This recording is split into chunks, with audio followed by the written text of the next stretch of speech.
Pérez Henry, que también está en el aula virtual los libros. ¿Sí?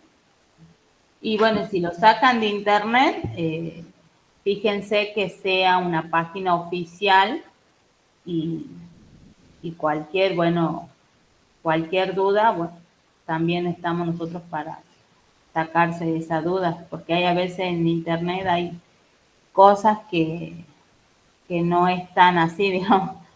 ¿Vos qué leíste de internet?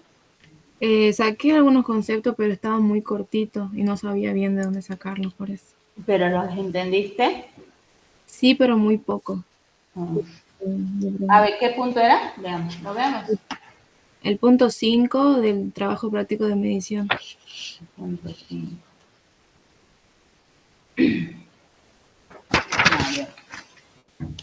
Explica los conceptos de economía registrada e informal y los impactos sobre la medición de la actividad económica.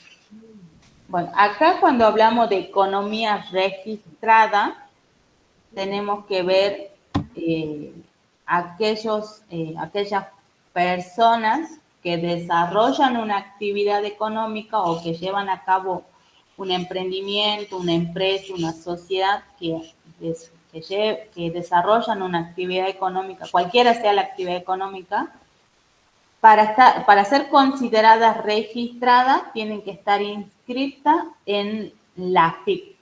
¿Qué es la AFIP? Es la Administración Federal de Ingresos Públicos. O sea, es aquella entidad pública del Estado que se encarga de controlar todas aquellas empresas que desarrollan una actividad económica. ¿Sí? O sea, yo cuando desarrollo una actividad económica tengo que pagar impuestos. ¿Sí? Bueno, dependiendo del régimen al que esté inscrito, yo voy a pagar impuesto a las ganancias, voy a pagar impuesto a los ingresos brutos, voy a pagar impuesto al valor agregado, acuérdense que también es uno de los impuestos que paga la empresa, impuesto a los bienes personales, o sea, toda, digamos, actividad económica o actividad comercial desarrollada dentro del país tiene que estar registrada en la AFIP, ¿sí? Y pagar los impuestos por esa actividad económica que está desarrollando. Si no está inscrita, significa que no está pagando impuestos. Y si no está pagando impuestos, yo no puedo, digamos, considerar esa situación cuando estoy calculando el PBI, por ejemplo. ¿Por qué no la puedo considerar? Porque no tengo información de quiénes son y de cuántos emprendimientos están desarrollándose y no se inscribieron. Eso no lo tengo. Yo solamente tengo la información de aquellos que están inscritos en la FIP. Los que no están inscritos no lo sé. Entonces no puedo decir, tengo 200.000 personas informales trabajando en la calle o en cualquier lado. No puedo aseverar esa información porque no la tengo, digamos. Pero sí aquellas personas que se inscribieron, porque obviamente están en una base de datos y declaran sus ventas y pagan impuestos. En cambio, aquellas que no están registradas o informal, no tengo información. Entonces, cuando yo voy a calcular el PBI, esa partecita que no está registrada no la puedo considerar, porque no tengo la información. ¿Sí? Y generalmente la economía informal son los vendedores ambulantes, ¿sí? O los pequeños negocios que no tienen, por ejemplo, un local establecido o recién están iniciando, o por ejemplo las que venden o los que venden la ropa usada ahí en las ferias transitorias, las que venden a domicilio generalmente, ellos no están registrados, entonces ellos son considerados economía informal. ¿Sí? Sí, profe, gracias.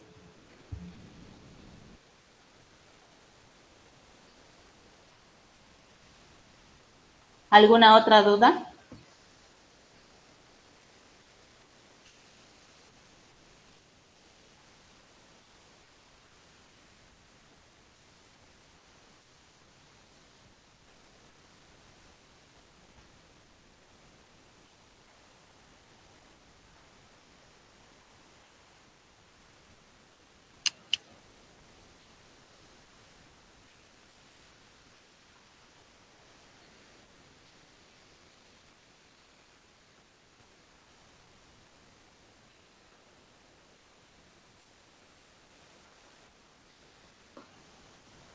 ¿Alguna duda?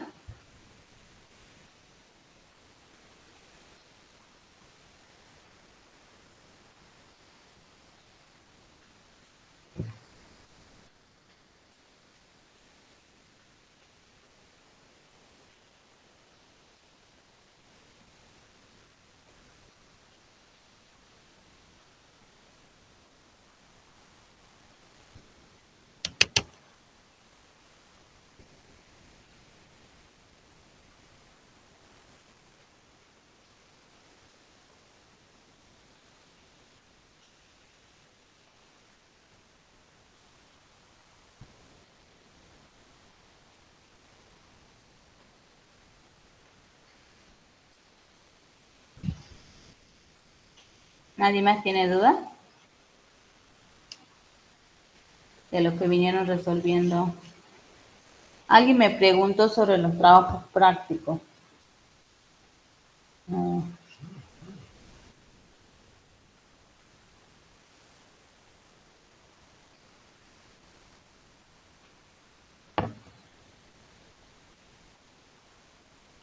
Todos los trabajos prácticos los tienen que presentar, o sea, el desarrollo de los trabajos prácticos los tienen que presentar antes de rendir el coloquio, ¿sí?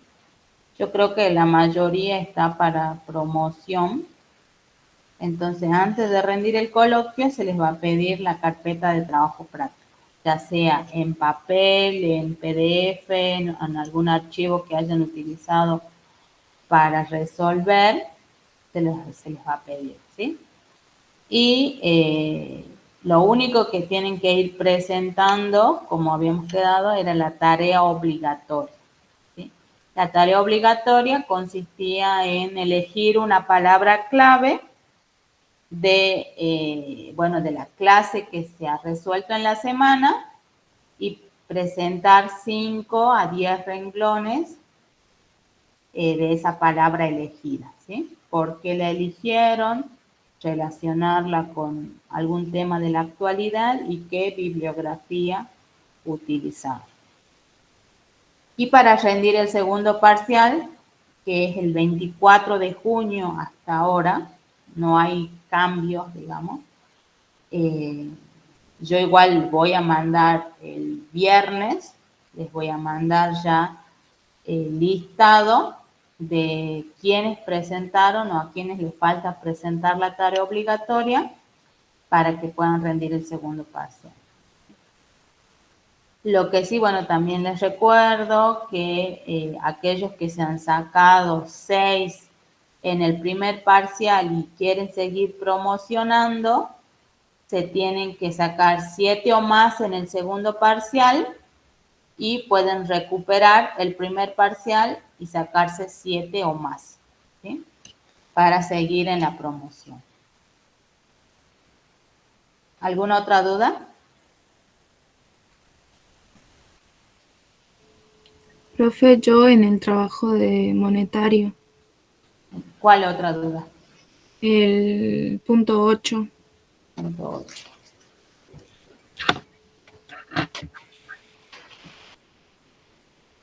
El punto 8. Bien. Ese es que suponga que la cuenta T para el banco macro es como sigue. Ese es, ¿no? El punto. Sí. Tenemos reservas 100.000 pesos. Préstamos 400, depósitos 500. ¿Sí? 500.000 pesos. Si el Banco Central requiere que los bancos guarden el 5% de los depósitos como reservas, ¿cuánto exceso de reserva tiene ahora el Banco Central? Acá vos tenés que 500.000 pesos son los depósitos, ¿sí? Que capta el Banco Macro. De esos 500.000 pesos, el banco guarda el 5%, dice. O sea que yo a esos 500.000 pesos le tengo que sacar el 5%, que son 25.000 pesos. O sea que el banco de esos 500.000 guarda solamente el 5%, que son 25.000 pesos. Pero ¿cuánto está guardando el banco? ¿Cuánto tiene de reserva? 100.000. 100.000. ¿Cuánto tiene en exceso? 75, 45. 75. 75.000. ¿Se entiende? Sí. O sea, parece difícil, pero si yo me pongo a calcular, ¿qué dice? Si el Banco Central requiere que los bancos, o sea, los bancos financieros, los bancos privados, guarden un 5% de depósito como reserva, ¿cuánto exceso de reserva tiene ahora el Banco Macro? O sea que si me depositaron 500, yo tengo que guardar el 5%, o sea, 25.000 pesos. El banco tiene que tener en su reserva 25.000 pesos, pero tiene 100.000, o sea que está guardando más de lo que el Banco Central le exige. ¿Sí? Entonces tengo en exceso 75.000 pesos de reservas. ¿Sí? Sí. Después, el punto 7, que creo que es este, no sé si no lo resolvimos en clase, pero eso también a veces le toman en el parcial, ¿sí? Que dice, el Banco Central hace una compra de 1.000 millones de bonos del gobierno en el mercado abierto. Si la razón de reserva requerida es del 10%, ¿cuál es el incremento más grande posible en la oferta de dinero que podría resultar? La oferta de dinero es la oferta monetaria, ¿sí? Los billetes y moneda en poder del público más el dinero bancario, creado o multiplicado por los bancos, ¿sí? Explique, ¿cuál es el incremento más pequeño posible? Explique. O sea, me está pidiendo, ¿cuál es el incremento más grande que puede tener la oferta monetaria? O sea, ¿a cuánto es el máximo que puede llegar la oferta monetaria? ¿Y cuánto es el mínimo o cuál es el incremento más pequeño de la oferta monetaria? Eso me está diciendo el enunciado. Entonces, si el Banco Central compra títulos públicos, acuérdense que los activos del Banco Central eran las reservas internacionales, los títulos públicos y los redescuentos. Entonces, si yo estoy comprando títulos, o sea, yo Banco Central estoy comprando títulos, estoy aumentando mi activo, ¿sí? Estoy aumentando el activo del Banco Central y estoy emitiendo billetes y moneda, aumentando la base monetaria en 1.000 millones de pesos. ¿Sí? Y ahora, bueno, es la emisión. Ahora me dice que la razón de reservas bancarias es el 10%, y acá como no me dice nada del coeficiente de preferencia en efectivo, se supone que ese E es igual a 0. O sea, no me quedó nada en efectivo, deposito el 100% en el banco. Entonces, para yo poder calcular el incremento o la cantidad máxima de la oferta monetaria, tengo que considerar que deposito el 100% en el banco. Entonces, aplico el multiplicador bancario. El E más 1 sobre el E más R. Va a ser 0 más 1 dividido 0 más 0,10. Igual a 1 dividido 10 me va a dar multiplicador bancario 10. O sea que esa emisión de 1.000 millones se va a multiplicar por 10. Y ese va a ser mi oferta monetaria, que es el incremento más grande o el máximo al que puede llegar la oferta monetaria. 10.000 millones de pesos. ¿Sí? Y ahora, ¿cuál es el incremento más pequeño de la oferta monetaria? O sea, ¿cuál es el mínimo de la oferta monetaria? Es que se considere que esos depósitos que yo realizo de 100%, porque no me quedo nada en efectivo, el banco retiene el 100%. O sea que ese R va a ser igual al 100%. ¿Sí? Entonces, mi multiplicador bancario va a ser E más 1 dividido E más R. E es igual a 0, va a ser 0 más 1 dividido 0 más 1, porque las reservas son el 100%. El banco reserva el 100%. Entonces va a ser 1 dividido 1, el multiplicador bancario es 1. Entonces, si yo hago la oferta monetaria, la base monetaria, que son los 1.000 millones, por el multiplicador bancario, me va a dar el mismo valor. O sea que en este caso la oferta monetaria es igual a la base monetaria de 1.000 millones. Porque el banco, acuérdense, el banco retiene el 100%. O sea que si retiene el 100%, no presto nada, no multiplica, porque el banco multiplica el dinero o la base monetaria por los préstamos que realiza. Si no realiza préstamo, no lo multiplica porque se queda en la reserva del banco. Y ahí no genera o no crece ese dinero si reserva el 100%. ¿Sí? Entonces, el incremento más pequeño es que la oferta monetaria es igual a la base monetaria, porque el multiplicador bancario es igual a 1. ¿Sí?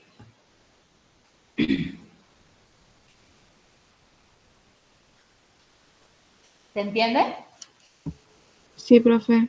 En caso de que el enunciado nunca no nos ponga qué valor tiene E, ¿siempre va a ser 0? Sí. Si el enunciado no te dice nada, ese E es igual a 0. ¿Sí? Bueno. ¿Otra duda?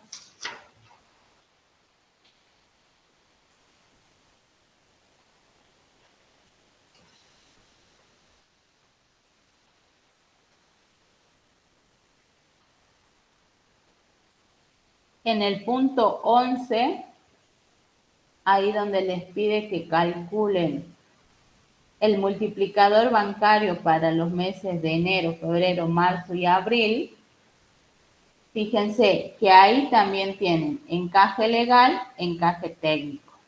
Entonces, la suma de los dos me va a dar el encaje bancario o las reservas bancarias. Entonces, ahí la suma de los dos va a ser la reserva bancaria. Y yo ya tengo la base monetaria y voy a poder calcular el multiplicador bancario. Porque fíjense en el enunciado, también dice que ese E es igual a 0. Entonces ahí voy a tener E más 1 sobre E más R. En enero ese R es el 42%. Entonces voy a tener 1 dividido 0,42. Y mi multiplicador bancario me va a dar 2,38. O sea que esa emisión se va a multiplicar 2,38 veces. Creo que está resuelto acá ese ejercicio. Acá. Donde tenemos el encaje legal, el encaje técnico y la suma de los dos es el encaje o reserva bancaria. ¿Sí? Tenemos la base monetaria y acá tenemos el cálculo del multiplicador bancario. Y dice, bueno, la evolución, cómo va evolucionando el multiplicador bancario. En enero y febrero es el mismo valor, en marzo disminuye y en abril también va disminuyendo. ¿Sí? ¿Por qué va disminuyendo? Porque aumenta el encaje bancario. ¿Sí? En marzo es 0,44 y en abril 0,48. ¿Qué pasa si aumenta el encaje bancario o las reservas bancarias? Los bancos cada vez van a prestar menos cantidad, ¿sí? Porque, por ejemplo, en marzo, por cada depósito que se haga en el banco reserva el 44%. En abril, por cada depósito reserva o mantiene en la reserva el 48% y presta la diferencia. Entonces, cada vez que presta, cada vez tiene menos dinero para prestar porque está aumentando el encaje bancario. Y el multiplicador va a ir disminuyendo porque hay menos dinero circulando en la economía. ¿Sí? ¿Se entiende? Porque miren, en febrero la oferta monetaria era 357,000 pesos, o sea que en la economía circulaba 357,000 pesos. En marzo, que disminuyó el multiplicador bancario, hay 340,000 pesos circulando en la economía, ya sea billetes y moneda en poder del público y dinero multiplicado creado por los bancos. ¿Sí? ¿Se entiende?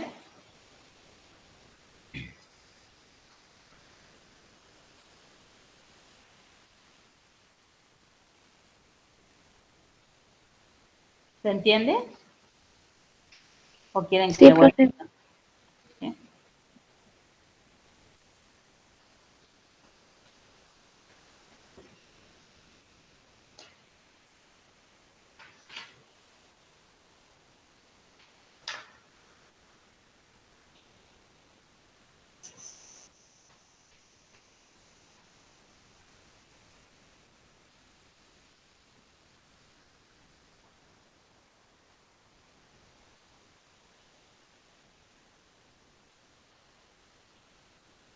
Este cuadrito, esto lo tienen que tener en claro, digamos. Factores de creación de dinero o expansión de la oferta monetaria, factores de destrucción de dinero o restricción de la oferta monetaria. ¿Sí? ¿Qué significa factores de creación de dinero o expansión? Aquellos factores o variables que hacen que haya más cantidad de dinero, de billetes y moneda en circulación en una economía. ¿Sí? Y factores de destrucción o de restricción de la oferta monetaria son aquellos factores que hacen que la cantidad de dinero en circulación disminuya o se contraiga. ¿Sí? Y son estos los instrumentos o factores, ¿sí? Las reservas internacionales, las compras de títulos públicos o compra o venta de títulos públicos, los redescuentos y la modificación del encaje bancario o reservas bancarias. ¿Sí? Generalmente se trabaja con estos factores. Si me repercute algunos de estos factores, yo voy a aumentar mi base monetaria o voy a disminuir mi base monetaria, que son los billetes y moneda en poder del público. ¿Sí? Por ejemplo, hay en el ejercicio 10, en el punto B, dice, si el gobierno decide reducir el efecto del aumento y por lo tanto la cantidad de dinero en circulación, entre paréntesis me ponen oferta monetaria, ¿reducirá al 3% el encaje legal o por el contrario lo incrementará al 20%? ¿Cuál es el nuevo monto final a partir de la decisión adoptada? Lo que me está diciendo el enunciado es que el gobierno quiere reducir la oferta monetaria, ¿sí? O sea, quiere reducir la cantidad de dinero y billete en poder del público y el dinero bancario. ¿Qué tengo que hacer? ¿Reducir el encaje legal al 3% o aumentarlo al 20%? Eso es lo que me dice el enunciado. Si yo en el enunciado o el enunciado me está diciendo que quiero restringir o disminuir la cantidad de dinero en circulación, yo estoy en esta parte. Factores de destrucción de dinero o restricción de la oferta monetaria. Y me voy a la opción modificación del encaje bancario. ¿Qué tengo que hacer? ¿Aumentar, dice el encaje bancario, o disminuir? ¿Qué tengo que hacer? Acá, si yo aumento la reserva o aumento el encaje bancario, me va a disminuir la cantidad de dinero prestado al público o dinero a prestar al público, o va a disminuir la base monetaria, la oferta monetaria. ¿Ve? Absorbe dinero de la economía y disminuye la oferta monetaria. ¿Por qué tengo que aumentar, digamos, las reservas bancarias? Porque si el banco aumenta las reservas bancarias, tengo menos cantidad de dinero a prestar. Y si tengo menos cantidad de dinero a prestar, va a haber menos dinero en circulación en la economía. Estoy restringiendo. Si yo elijo la otra opción de disminuir la base monetaria, voy a estar en factores de creación de dinero o expansión de la oferta monetaria. Y eso no me está pidiendo el enunciado. El enunciado me está diciendo que quiere disminuir la oferta monetaria. O sea que tengo que aumentar las reservas bancarias. ¿Sí? Entonces este cuadrito lo tienen que analizar y ver y estudiar para saber cuándo se aumenta la oferta monetaria y cuándo se contrae la oferta monetaria. O sea, cuándo se destruye dinero y cuándo se crea dinero en la economía. ¿Sí? ¿Y por qué operaciones? Por las reservas internacionales, los títulos públicos, los redescuentos y la modificación del encaje bancario. ¿Sí? Este es un resumen, digamos. Esto igual lo pueden leer en el libro y explica cada una de las situaciones que puede pasar, digamos, cuando compro divisa o vendo divisa, qué pasa cuando compro títulos públicos, cuando vendo títulos públicos, qué pasa con la tasa de interés. ¿Sí? Bueno, por eso yo le puse ahí la flecha, si apunta para arriba es porque aumenta, si apunta para abajo es porque disminuye.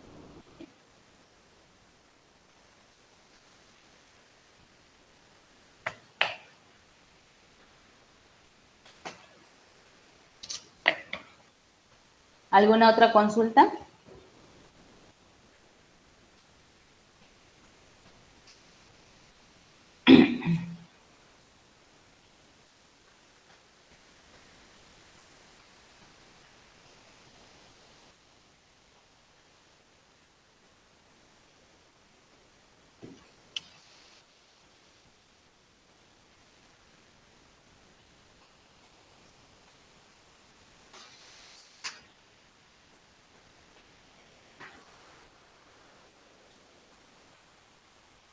¿Alguna otra?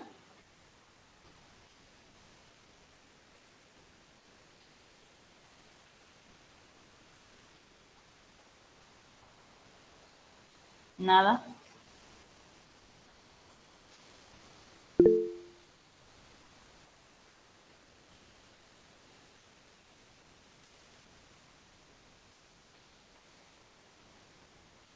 Sector productivo vamos a ver mañana, ¿sí? En clases, porque ahora son poquitos y no van a estar todos presentes. Lo del sector productivo, la clase yo igual les voy a explicar, les voy a dejar planteado cómo se resuelve el trabajo práctico y bueno, ustedes ya lo van a ir resolviendo, ¿sí?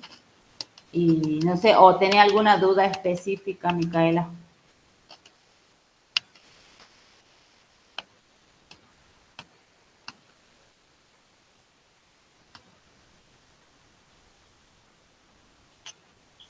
Profe, era más que nada para los ejercicios que usted había enviado en la presentación. De sector productivo, no mandé presentación del sector productivo. ¿Cómo? No mandé presentación del sector productivo. Sector productivo es el trabajo práctico que está pendiente, que creo que es el 6, me parece que es. Cuando hablamos del sector primario, secundario, terciario, cuaternario, ese es sector productivo. ¿O estás haciendo referencia a otro trabajo práctico? Ahora me fijo. A ver, fíjate.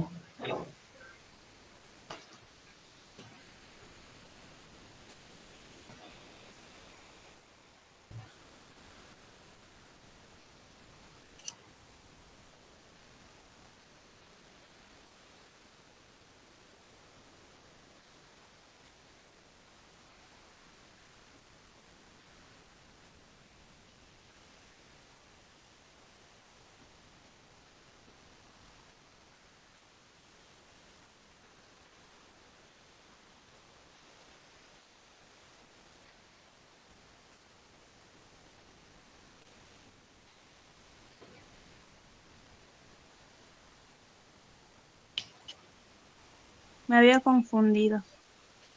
¿Cuál es el trabajo práctico que estás queriendo preguntar? No era teoría, quería saber sobre la inversión bruta y la neta. Inversión bruta, inversión neta. Bien. Sí. Inversión bruta es todos los bienes de capital. Cuando hablamos de inversión, ya sea bruta o neta, estamos hablando de bienes de capital producidos por una economía en un periodo de tiempo determinado, generalmente un año, ¿sí? ¿Cuáles eran esos bienes de capital? Que lo vimos desde la primera clase cuando vimos factores productivos, ¿sí? Uno de los factores productivos eran los bienes de capital. ¿Cuáles eran esos bienes de capital? Las maquinarias. Las maquinarias, ¿qué más? Herramientas. Las herramientas, los camiones, ambulancias, computadoras, estantes, mostradores, todos aquellos bienes que se utilizan para producir bienes y servicios, ¿sí? Y esos bienes y servicios van a satisfacer nuestras necesidades. Esos son los bienes de capital, que cuando son producidos por una economía en un periodo de tiempo determinado, en un momento específico, son considerados bienes nuevos. Porque si yo compro una ambulancia, 0 kilómetros, 0 km, esa ambulancia es nueva, no está utilizada, digamos. Tiene su valor de, obviamente, en peso, en lo que fuere, pero tiene su valor, ¿sí? Sí. Esa ambulancia, cuando se empieza a utilizar, o cuando, si no se utiliza y empieza a pasar el tiempo, ese valor de ese bien de capital o de esa ambulancia no es el mismo. Por ejemplo, si yo la tengo disponible hoy y la empiezo a utilizar después de 6 meses de ser utilizada, esa ambulancia no va a tener el mismo valor que hace 6 meses cuando se empezó a utilizar. ¿Sí?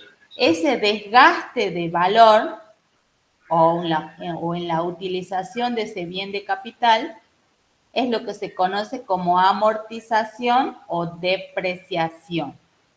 Entonces, cuando yo a la inversión bruta, que es la nueva, el bien de capital nuevo, le resto ese desgaste o esa depreciación, tengo igual la inversión neta.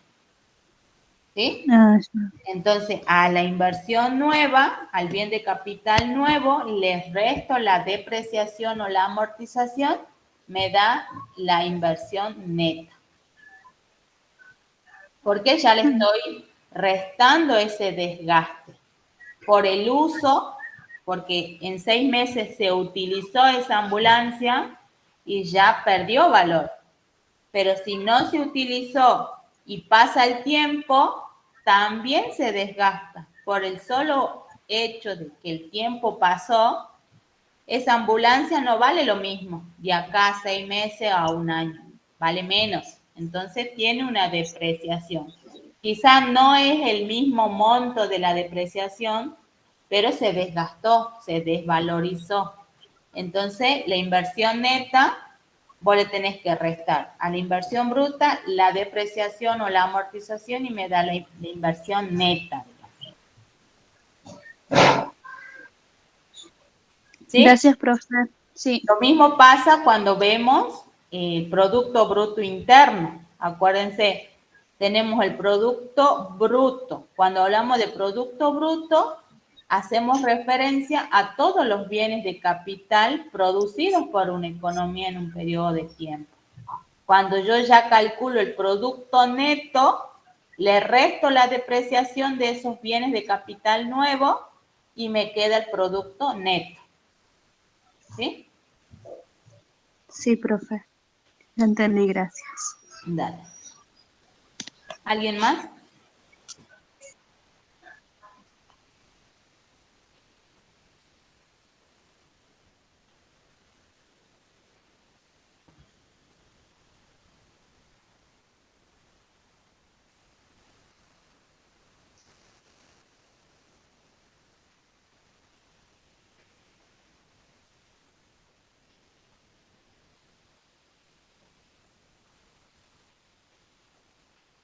¿Alguna otra duda? Si no las llevan mañana, igual las ven.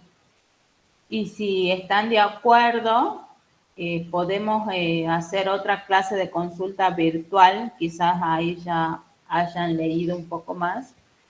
El viernes de esta semana sería que es feriado, ¿no? Acuérdense que martes, miércoles hay clase, jueves y viernes feriado. Si la mayoría puede el viernes, yo les doy clase de consulta virtual. Yo no tengo problema, solamente que ustedes son los que tienen que poder y conectarse, digamos.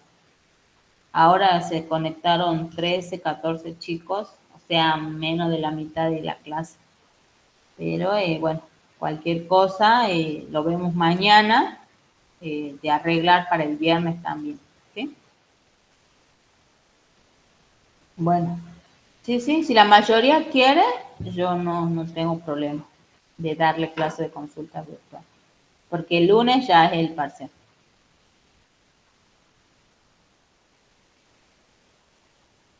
Nos vemos mañana entonces. Cualquier duda que tenga, lleven y lo vemos mañana. Bueno, profe, hasta luego. Nos vemos. Chao.